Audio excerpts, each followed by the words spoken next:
Welcome to economics class. आज एक नया क्लास शुरू करने जा रहे हैं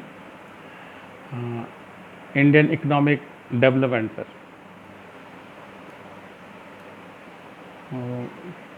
चैप्टर का नाम है पॉवर्टी। तो आइए इसको हम लोग पढ़ते हैं।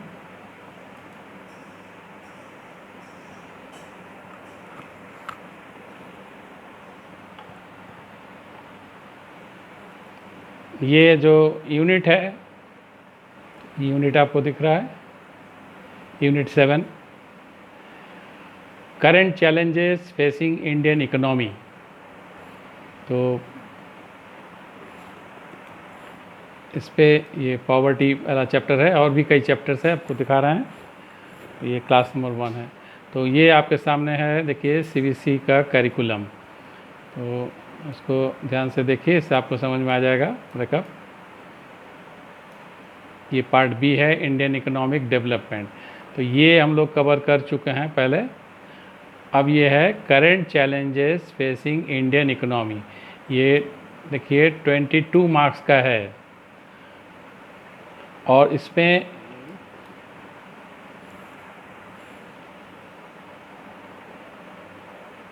ये 22 मार्क्स है, और इसमें कई आपका है। देखिए इसको अगर ध्यान से देखें तो current challenges facing Indian economy में एक तो ये पहला चैप्टर है, poverty absolute and relative, main programs for poverty alleviation, a critical assessment. ये पॉवर्टी चैप्टर में आ जाएगा। इसके बाद ये चैप्टर्स है human capital formation, rural development, employment, infrastructure, sustainable economic development. तो ये सब हम लोग आगे के क्लास में करेंगे। तो ऐसा आपको समझ में आ गया होगा कि ये कैसे पढ़ना है। तो हम लोग अभी कवर करेंगे ये चैप्टर पॉवर्टी। तो ये आपका एनसीईआरटी में यूनिट 3 में दिया है। एनसीईआरटी का बुक्स अगर आप देखेंगे तो unit 3 current challenges facing the Indian economy, यहाँ पे आपको ये मिलेगा। और आगे बढ़ते हैं तो इसमें क्या डील होता है। देखिए जो current challenges, some of the most challenging issues facing India today are poverty, development of rural India and building infrastructure. तो क्या समझ में आ रहा है कि जो चैलेंजिंग इश्यूज़ क्या है। एक तो गरीबी है, पॉवर्टी, और फिर डेवलपमेंट ऑफ रूरल इंडिया, तो रूरल गाँव को डेवलप करना, और बिल्डिंग इंफ्रास्ट्रक्चर, हमारे पास इंफ्रास्ट्रक्चर की कमी थी आज़ादी के बाद, तो उसको डेवलप करना। ये सब जो है चैलेंजेस था। We are a billion strong country today and our human capital is the biggest asset. तो हमारे पास मैन पावर काफ़ी तगड़ा है, वही हमारे काफ़ी बड़ा एसेट है। It needs investment in health and education. We also need to understand the concept of employment and the need for creating more employment in our country. तो एम्प्लॉयमेंट भी बढ़ाना है, ये भी हमारा चैलेंज है। We will also look at the implications of development on our environment and call for sustainable development। तो development भी चाहिए और हमें सस्टेनेबल डेवलपमेंट चाहिए, ये भी बात है। There is a need to critically assess government initiatives in tackling all this issues, each of which has been taken up separately in this unit. तो इसी जो यूनिट हम लोग पढ़ेंगे एक एक करके, गवर्नमेंट का क्या इनिशिएटिव था इसमें, वो सब हम लोग करेंगे। चैलेंजेस क्या है और उसमें गवर्नमेंट का क्या इनिशिएटिव है, ये हम लोग पढ़ेंगे। तो उस पर आपके सामने ये चैप्टर 4 है एनसीईआरटी, तो इसमें पॉवर्टी चैप्टर है। देखिए, after studying this chapter the learners will understand the various attributes of poverty, comprehend the diverse dimensions relating to the concept of poverty, critically appreciate the way poverty is estimated, appreciate and be able to assess existing poverty alleviation programs। तो ये सब चीज़ों का हमें study करना है। तो शुरू किया जाए। ये चैप्टर है आपका पॉवर्टी।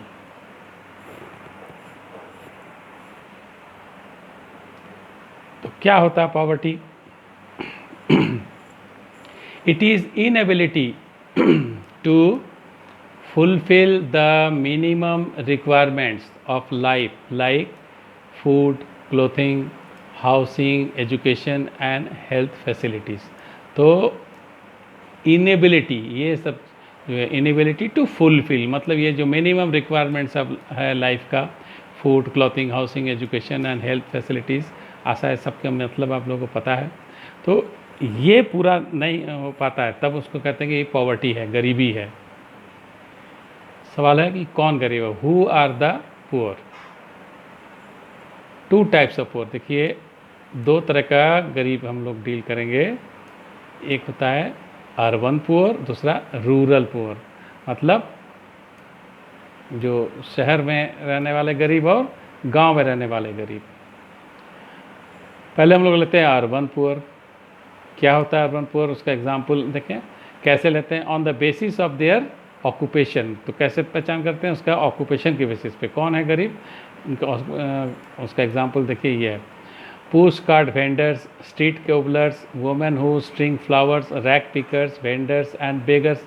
तो आप ऐसे तो देखे ही होंगे, जो देखने से ही गरीब लगता है, ऐसे छोटे मोटे जो काम करते हैं शहर में आपको आसपास नज़र आ जाएगा। तो ये सब जो है शहर में रहने वाले गरीब हैं।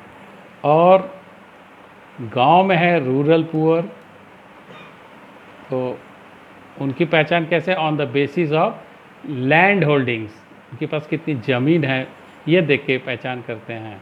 तो इसका एग्जाम्पल अगर हम लोग देखें तो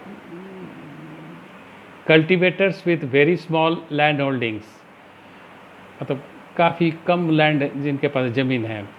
और लैंडलेस लेबर्स, या तो जिनके पास ज़मीन है ही नहीं, who are engaged in a variety of non agricultural jobs and tenant cultivators with small land holdings. तो या तो बहुत ही थोड़ा ज़मीन है या बिल्कुल भी ज़मीन नहीं है, और वो सब क्या करते हैं, नॉन एग्रीकल्चरल काम करते रहे, मजदूरी का काम करते रहते हैं, खेती, और किसी के दूसरे के खेत में भी जाके काम कर लेते हैं।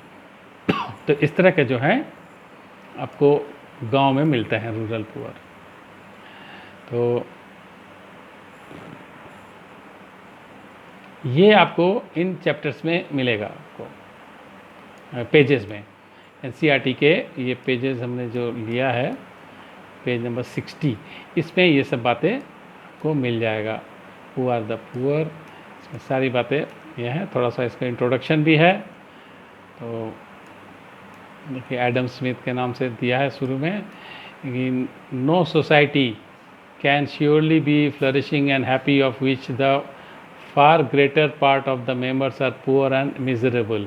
तो जिसका ज़्यादातर पार्ट गरीब होंगे वो सोसाइटी कभी हैप्पी नहीं कहा जा सकता है।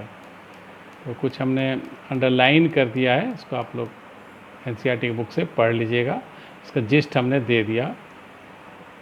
But also for the world where about 300 million people are not able to meet their basic needs. तो देखिए 300 मिलियन पीपल जो है अपना बेसिक नीड्स नहीं पूरा कर पाते हैं वर्ल्ड में। Poverty is not only a challenge for India, as more than 1/5 of the world's poor live in India alone. तो इससे क्या पता लगता है कि 1/5 जो है दुनिया के जो गरीब लोग हैं इंडिया में ही बसते हैं, और वर्ल्ड में भी देखा जाए तो 300 मिलियन पीपल जो है काफ़ी गरीब हैं। तो poverty has many faces which have been changing from place to place and across time. तो जगह के साथ बदलता है, टाइम के साथ बदलता है, समय के साथ। तो सब कुछ बातें हैं। Most of often poverty is the situation that people want to escape. तो हर कोई उससे बचना चाहता है, कौन पसंद करता होगा गरीबी। A call to change the world so that many more may have enough to eat, adequate shelter, access to education and health, protection from violence and a voice in what happens in their communities। तो ये सब जो है करना है कि सबको खाने को मिल जाए, रहने को मिल जाए, तो बेसिक नीड्स जो है लोगों का पूरा हो जाए। As poverty has many dimensions, तो पॉवर्टी का बहुत सारे डायमेंशंस है। तो सबको हम लोग देखेंगे क्या होता है। It has been to be looked at through a variety of indicators.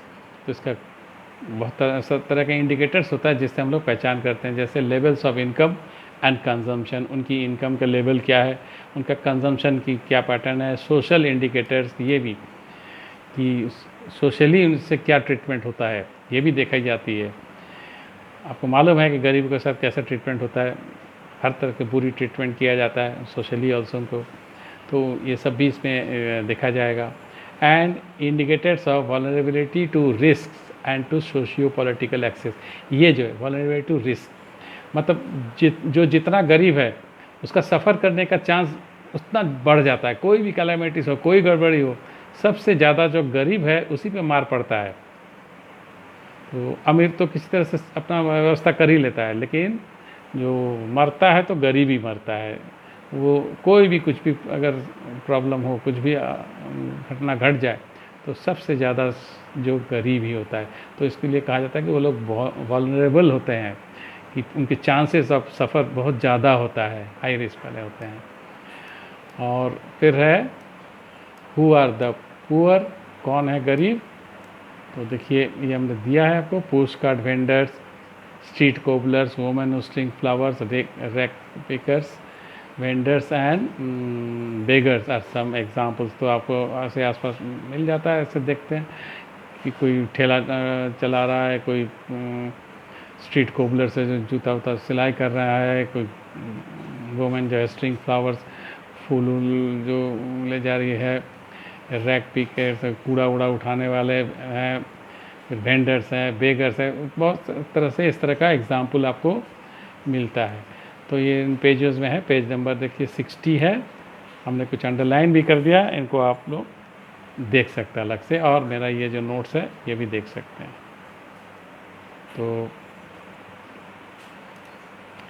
तो कैसा लगा आप लोगों को ये क्लास, बताइएगा। आशा है बात समझ में आ गया। तो इसी तरह से हम लोग और आगे भी क्लास करेंगे। तो हम आपसे विदा लेते हैं। Thank you.